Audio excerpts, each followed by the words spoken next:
Welcome to Evidence of Horror and the Creepypasta horror story of the Russian sleep experiment. I've spent the last 15 years working as an archivist at a research library that specializes in declassified military documents. Most of what I catalog is mundane: supply requisitions, personnel transfers, equipment maintenance logs, the kind of bureaucratic tedium that fills filing cabinets across every government in the world. But sometimes, buried among these ordinary papers, I find something that makes my blood run cold. 3 months ago, I received a collection of documents from an anonymous donor. The package arrived with no return address, just a handwritten note that read, "The truth should be known." I can't carry this anymore. Inside was a folder labeled Project Gipna, Test Group 5, May 1959. The text was in Russian, but beneath it was a stamped English translation, Project Hypno, S. The folder bore several classification markings, including Совершенно секретно, top secret, and Специальный доступ, special access. What made this particularly unusual was a small red symbol in the corner, a stylized eye with a line through it, which I later learned was the marking of Department 12, a shadowy branch of Soviet military intelligence that specialized in psychophysiological warfare research. Their existence has only been officially acknowledged in recent years, though most of their activities remain classified to this day. I'm still not sure why I didn't follow protocol and immediately register the documents. Something about them felt wrong. The folder had a musty, acrid smell, like chemicals and old sweat. I took it home instead, telling myself I would process it properly in the morning. That night, I began translating the contents of the folder. What I found kept me awake until dawn, my hands shaking so badly I could barely type my notes.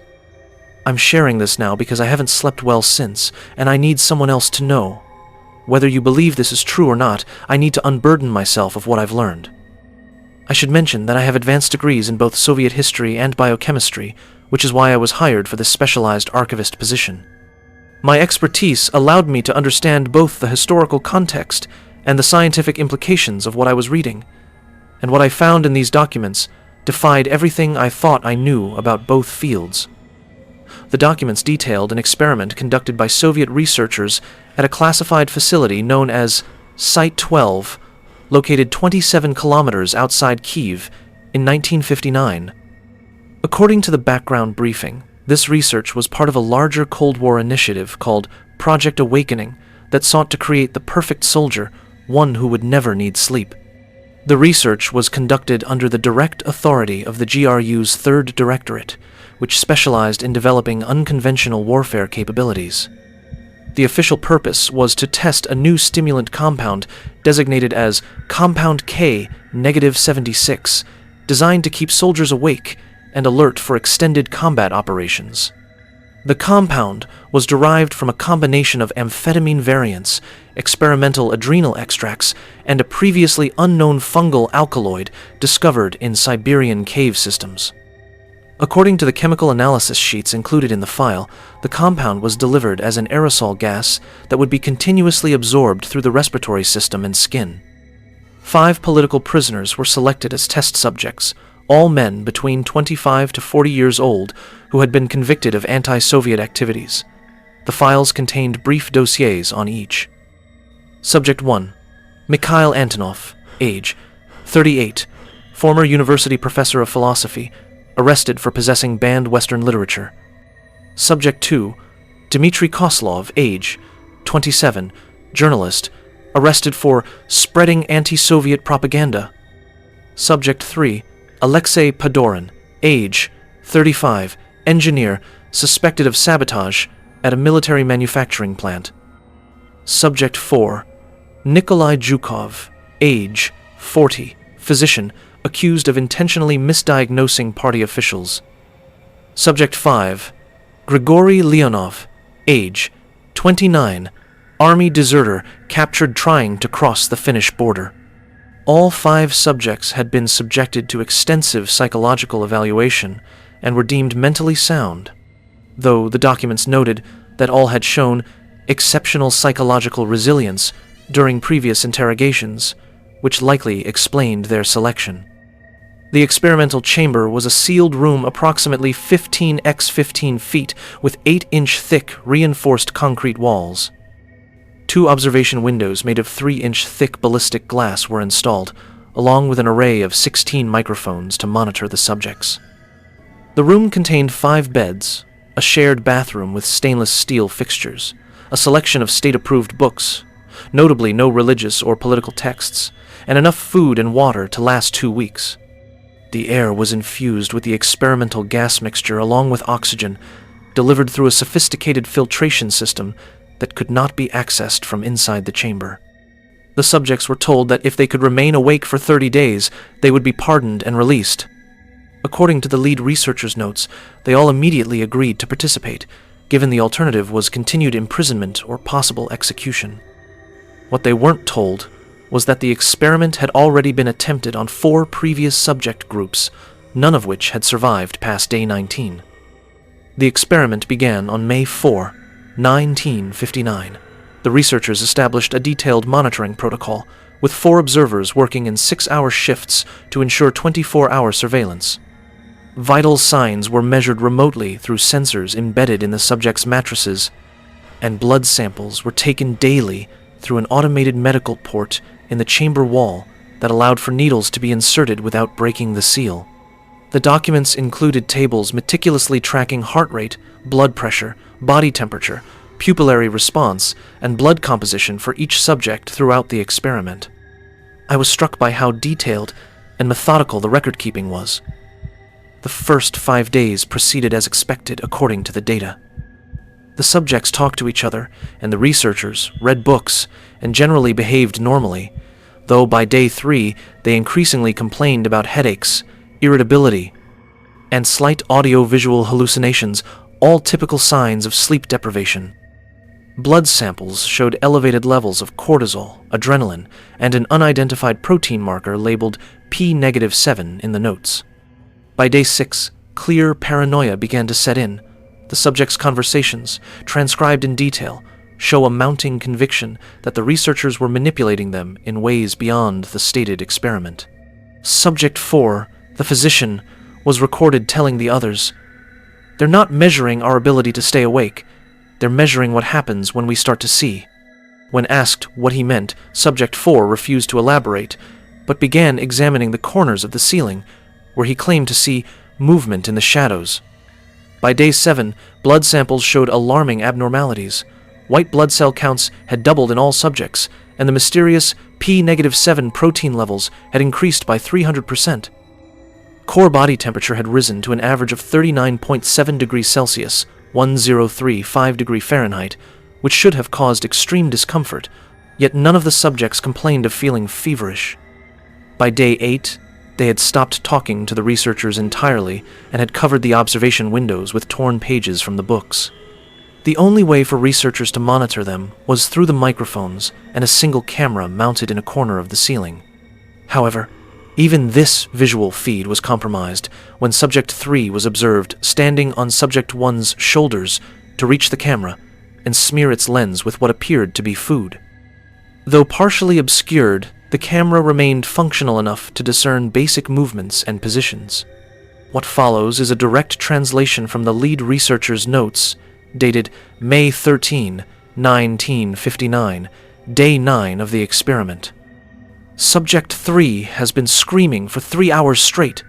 Initial analysis of the audio indicates that the screaming contains patterns inconsistent with random vocalization. Frequency analysis shows regularities that suggest linguistic structures, though in no known language. The sound is not human anymore. Subjects 1, 2, and 5 have torn the padding from the walls and blocked the drains in the sinks and toilet, flooding the chamber floor with several inches of water. Subject 4 is now completely silent, sitting in the corner, staring at the camera. He has not moved or blinked for approximately 6 hours. According to our measurements, his heart rate has stabilized at 38 beats per minute, and his body temperature has risen to 41.2 degrees Celsius, 106, 2 degree Fahrenheit, which should be causing brain damage or death, yet he appears completely lucid. When food was delivered through the drop box, none of the subjects approached it. The untouched food from yesterday remains scattered across the wet floor. At 14:32, we observed all 5 subjects simultaneously tilting their heads at identical angles, as if listening to something imperceptible to our monitoring equipment. Accompanying this entry was a medical note from Dr. Demidov, the project's chief physician. Blood samples from day 9 show complete absence of melatonin in all subjects. Pineal gland function appears to have been entirely suppressed by the compound. More concerning, we are seeing unprecedented changes in brain activity. EEG readings taken through the remote sensors show emergence of high-amplitude gamma waves in frequencies exceeding 200 Hz, well beyond normal human brain function. Cellular examination shows abnormal mitochondrial activity. Cells are producing ATP at rates exceeding known biological limits. We are at a loss to explain how the subject's metabolism sustains these levels without rest or increased caloric intake. Blood oxygen levels remain normal despite decreased respiration rates. We have never observed this combination of physiological markers in any previous study of sleep deprivation. By day 11, the microphones began picking up whispers even when all subjects appeared to be silent. The research notes detailed a thorough investigation of possible explanations. At first, the researchers assumed it was an audio malfunction. A technician was sent to check the equipment, but found nothing wrong. The facility's chief of security ordered a sweep for hidden microphones or other surveillance devices, suspecting American intelligence had compromised the experiment. None were found. A team of 3 linguistic experts was brought in to analyze the whispers. When enhanced and analyzed using spectrographic analysis, cutting-edge technology for 1959, the whispers seemed to be in a language none of the linguists on staff could identify.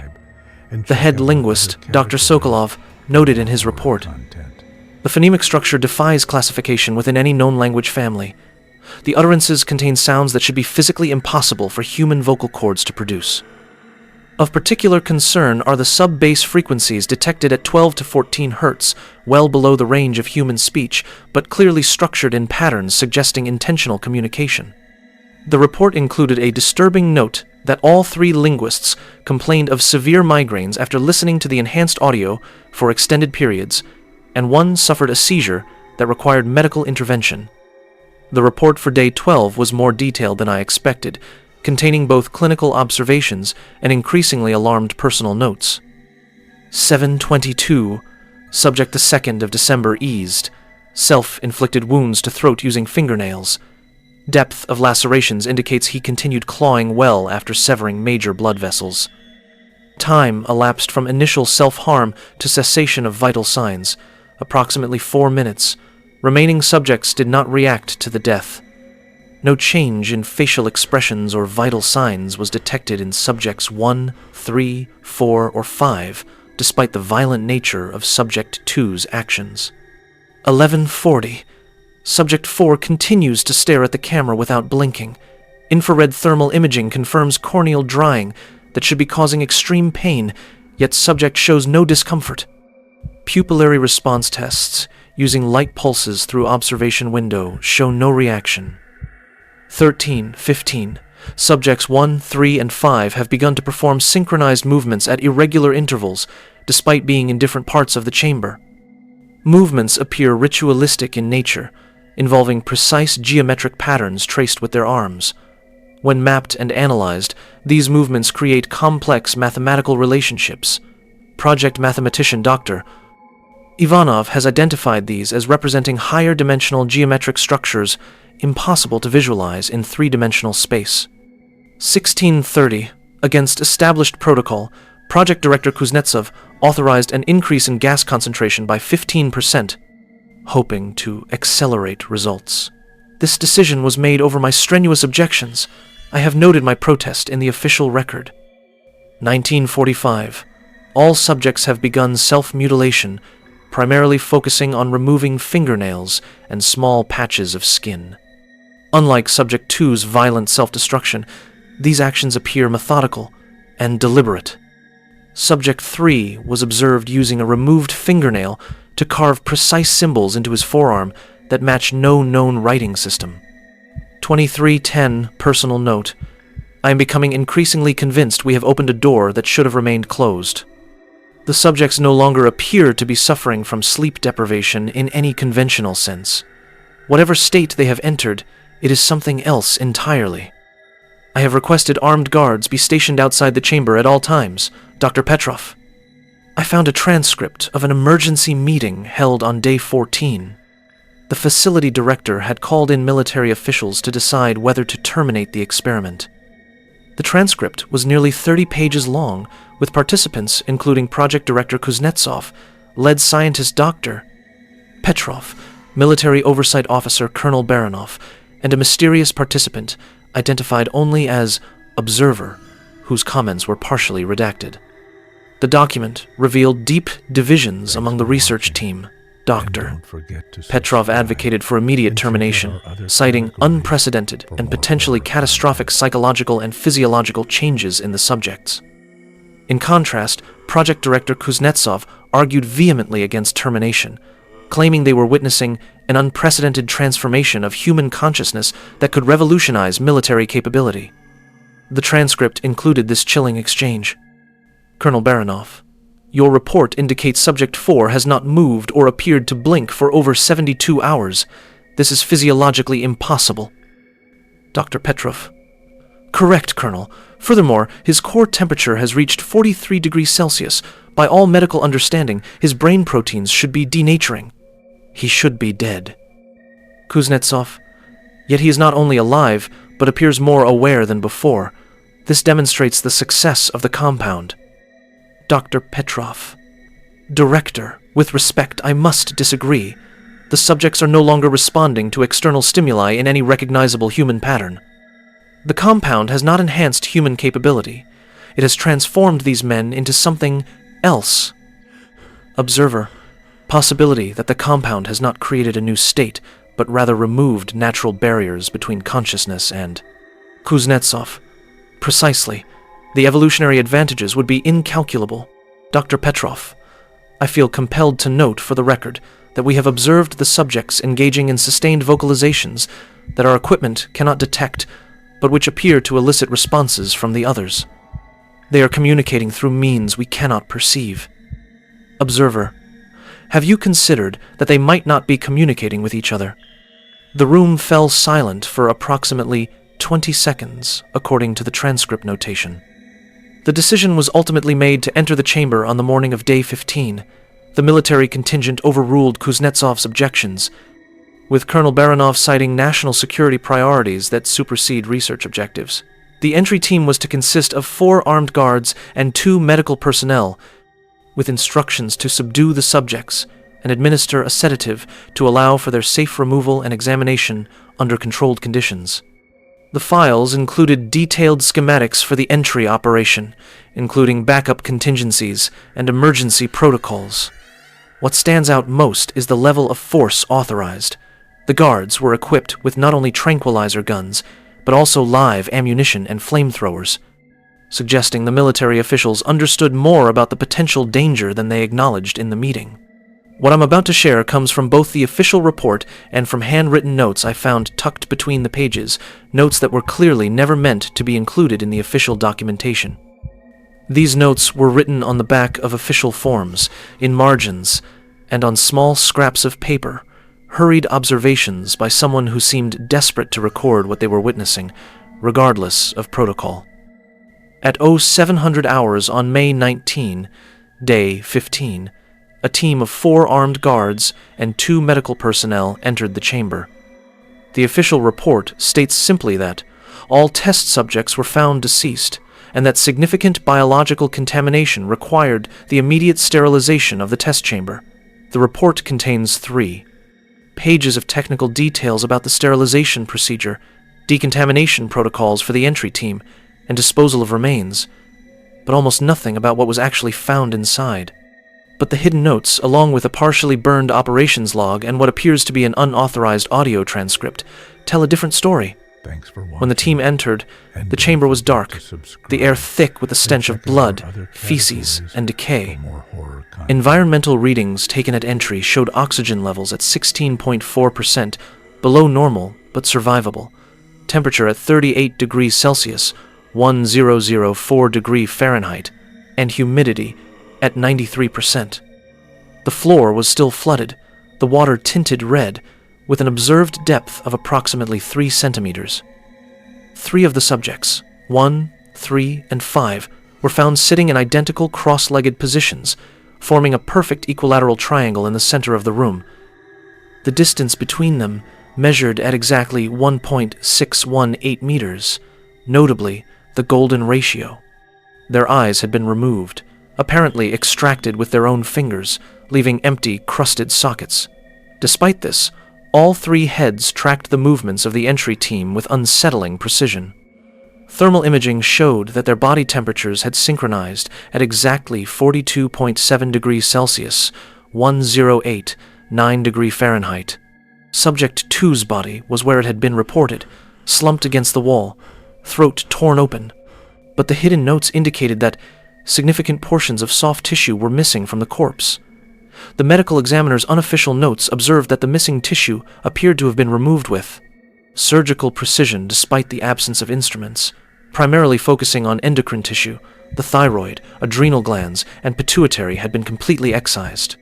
Most disturbing was the observation that despite being clinically dead for approximately 72 hours based on tissue decomposition rates, Subject 2's cells showed continued metabolic activity when sampled. A hastily scrawled note read, "Cellular death has occurred, but something continues to animate the tissue at a molecular level." Subject 4 was still in his corner, still staring at the camera. His posture was described as unnaturally rigid, and thermal readings showed his body temperature had risen to 44.5 degrees Celsius, 1 degree Fahrenheit. When a guard approached him, Subject 4 reportedly smiled for the first time since day 7. The guard's body-worn microphone captured what happened next. "Guard. Medical team. I need assessment on Subject 4. Subject 4. In Russian, voice raspy from disuse. "We are still awake."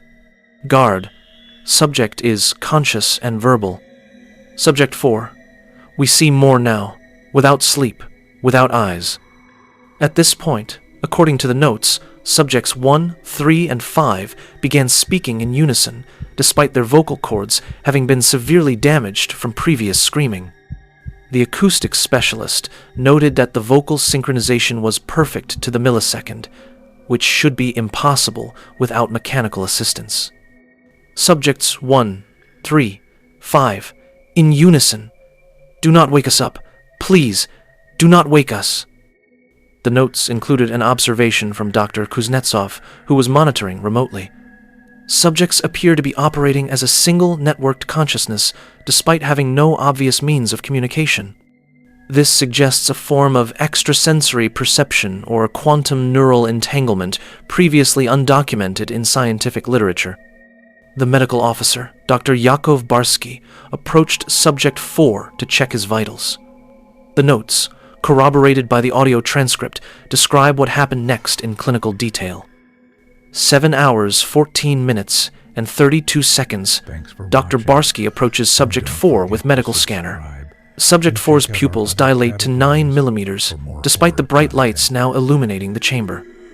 Scanner readings show heart rate increasing from 38 BPM to 200 plus BPM in under 3 seconds.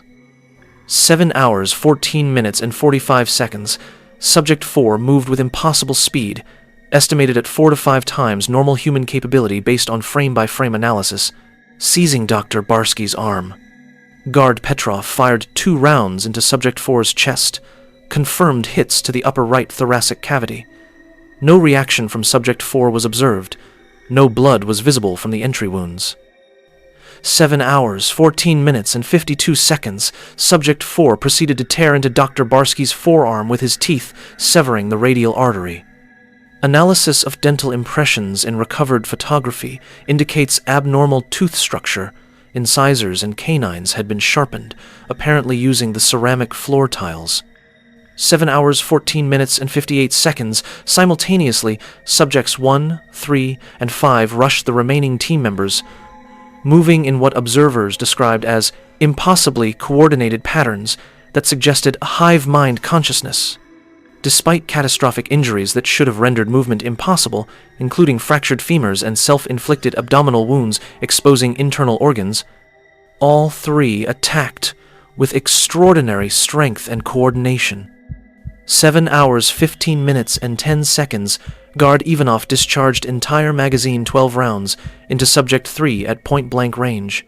Subject continued to advance. Medical sensors registered no vital signs from Subject 3 during the attack, suggesting he was clinically dead, yet still ambulatory. The rest of the entry team retreated, sealing the chamber. The notes indicate that Dr. Barsky was left behind in the chaos. The microphones captured 27 minutes of his screams before he went silent. The audio transcript included a notation that during the last 8 minutes, his screams harmonized precisely with the whispers that had been detected earlier, suggesting he had begun to experience whatever state the subjects had entered.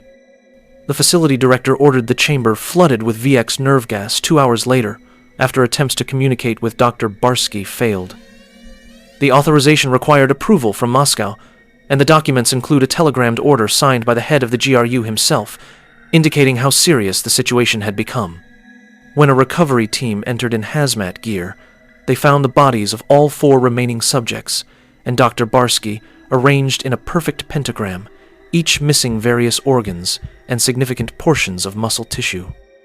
The arrangement was measured and found to be geometrically perfect, with each body exactly 2.618 meters from the center point, another golden ratio reference. Dr. Barsky's surgical kit, which he had been carrying, had been used with surprising precision to remove the subject's adrenal glands, pineal glands, and portions of the prefrontal cortex, which were found arranged in a careful pattern on a torn page from one of the books. When photographed and analyzed, this pattern was found to match astronomical arrangements of certain stars in the Cygnus constellation. The missing internal organs were never located, despite a thorough search of the chamber and ventilation system. The recovery team's leader noted, "It is as if these tissues simply ceased to exist in our physical space." Most disturbing was an observation in Dr. Petrov's personal notes, which stated, "The removal of organs appears to have been performed while the subjects were still conscious. Yet, the procedure would have taken hours based on the precision of the excisions. This suggests either a radical alteration of temporal perception or something far more troubling." The most comprehensive and scientifically detailed part of the report was the post-mortem examination conducted by a team of pathologists at Moscow's Military Medical Research Institute. The subjects' bodies were transported there in specialized containment units, and the autopsies were performed under BSL-4 conditions typically reserved for the most dangerous pathogens. When the subjects' bodies were dissected, their internal structures had changed profoundly. The report described these changes in meticulous detail, accompanied by photographs and tissue samples I found too disturbing to examine at length. The pineal gland in each subject had grown to roughly 3 times its normal size and showed signs of vascularization not present in normal human anatomy.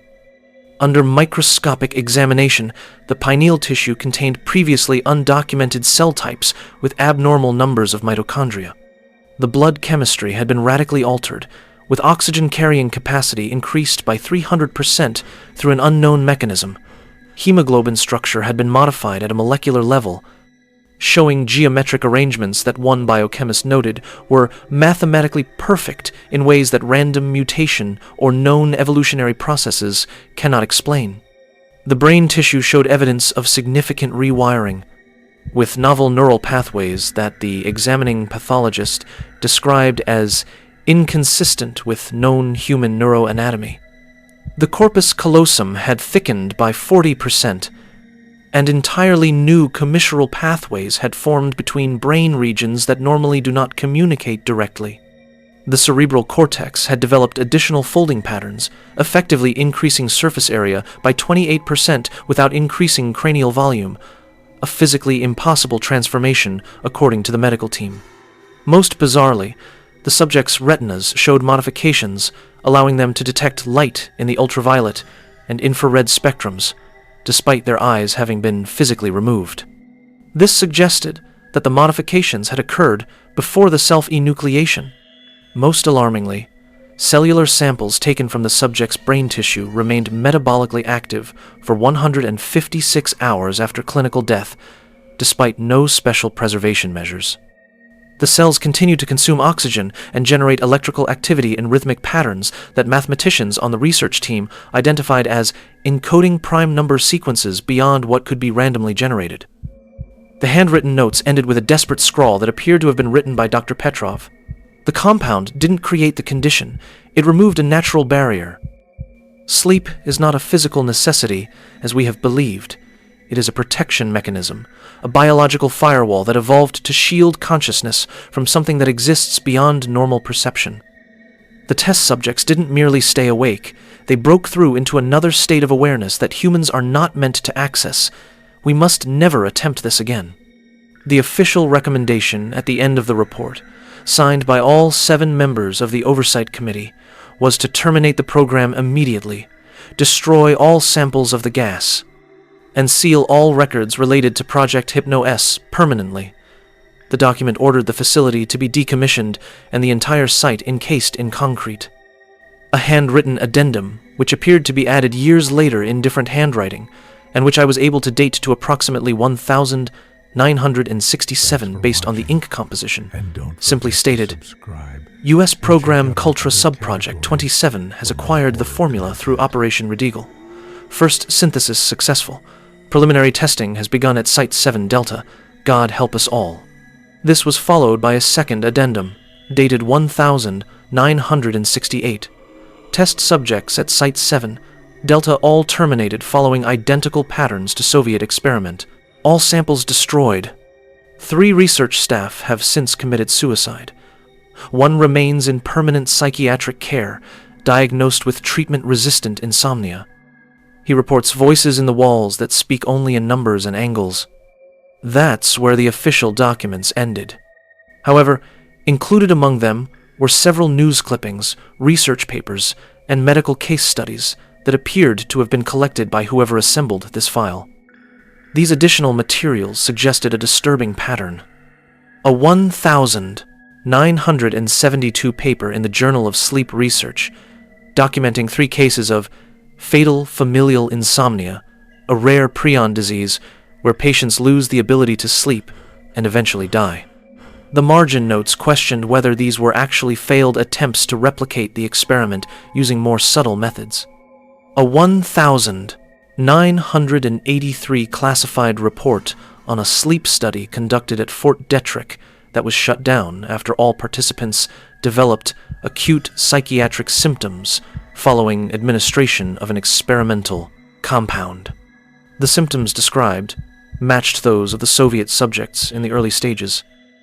A 1,997 case study of a patient who claimed to have participated in a government sleep deprivation study in the 1980s.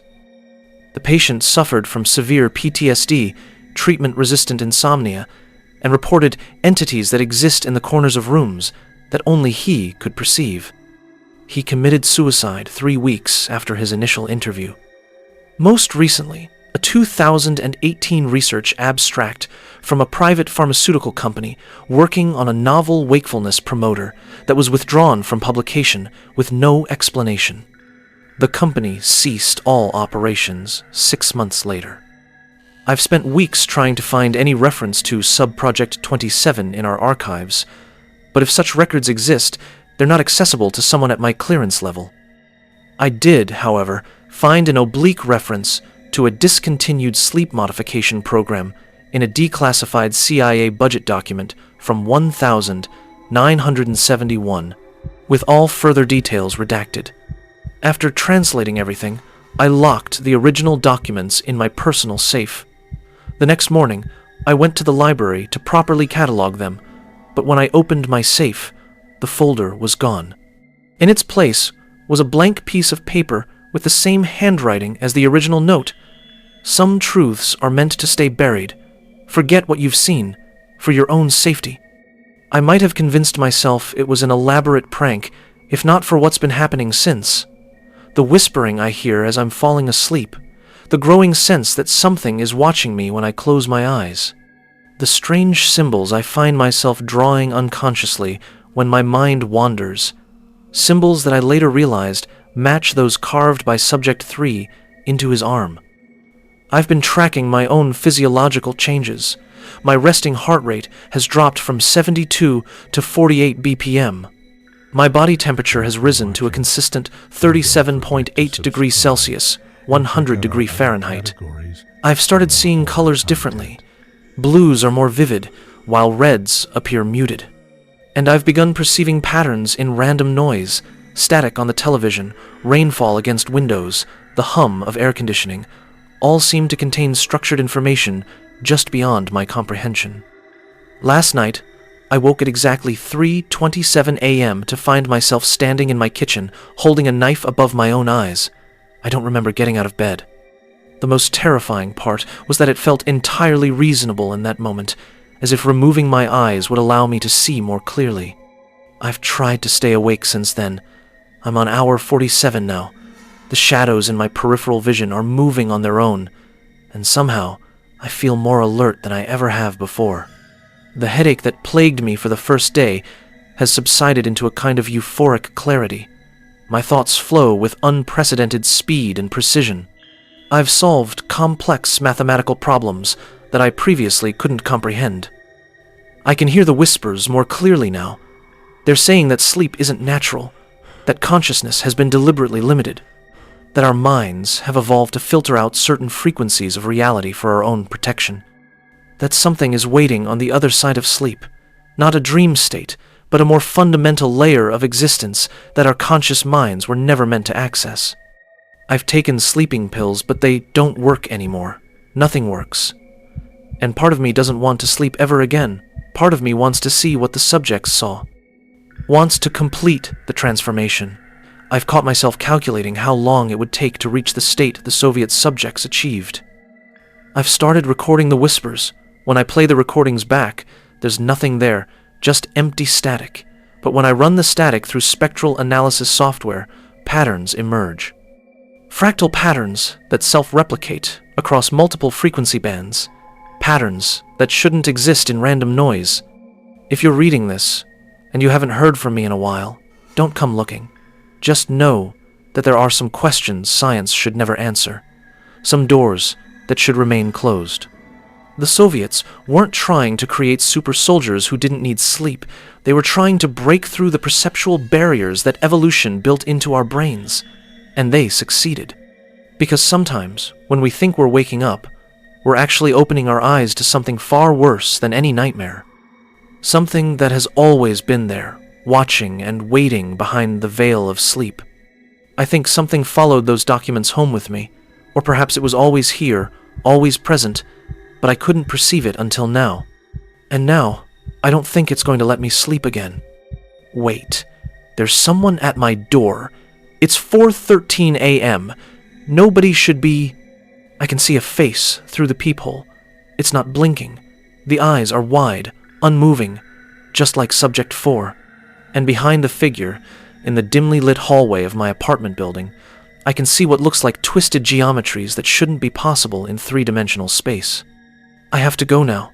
Remember, if you start hearing whispers as you're falling asleep, force yourself to wake up, no matter what they promise you, no matter how tempting the knowledge seems. Because we were meant to sleep for a reason. Sleep isn't a biological weakness. It's the only thing protecting us from what waits on the other side of consciousness. Thanks for watching. Don't forget to like and subscribe for more horror with evidence of horror.